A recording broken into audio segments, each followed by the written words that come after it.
Thank you for coming to our poster. My name is Dakota Murray, and I'll be sharing our team's research. Our work started with a simple question: are there universal trends of national scientific development? To address this question, we sourced the countries and disciplines of papers indexed in the Web of Science database that were published between 1973 and 2017. These papers constitute nations' knowledge exports. To study national knowledge exports, we adopt revealed comparative advantage, or RCA, a technique often used to study economic exports. RCA quantifies the proportion of a country's production in a discipline against the world average. A country is said to be advantaged in a discipline when its RCA is greater than 1. This measure reveals interesting patterns of national specialization. For example, countries with an advantage in botany are largely focused in the global south.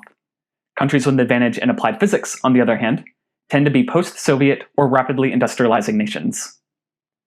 Advantage in cancer research, in contrast, is largely focused in wealthy nations.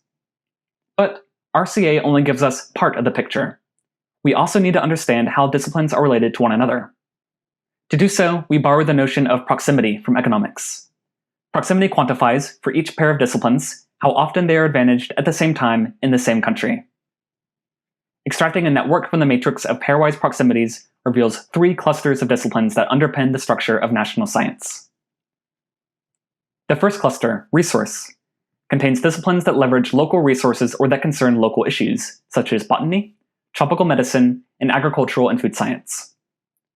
The second cluster, applied, consists instead of disciplines in the physical sciences and engineering, such as applied physics, chemistry, and nuclear technology.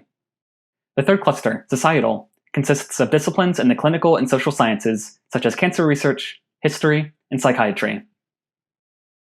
Individual nations have diverse specializations. For example, the US has diverse advantages in resource and societal fields, whereas China's advantages are almost entirely focused in applied fields. We also observe that disciplinary proximity is related to the development of national science over time. A country is more likely to develop a new advantage in a discipline when they already have advantages in proximate fields. For example, a country may develop an advantage in polymers research if they already have advantages in chemistry and materials science. The opposite is also true. A country is more likely to lose an advantage when they lack advantages in proximate fields. However, this pattern is not uniform across all countries. Dividing countries into groups based on their scientific capacities reveals that developing countries are more dependent on their current advantages. Here, the steepness of each curve, quantified by the value y, measures the importance of having proximate advantages. We see that scientifically advanced countries, such as the US and Japan, are the least dependent on their current advantages.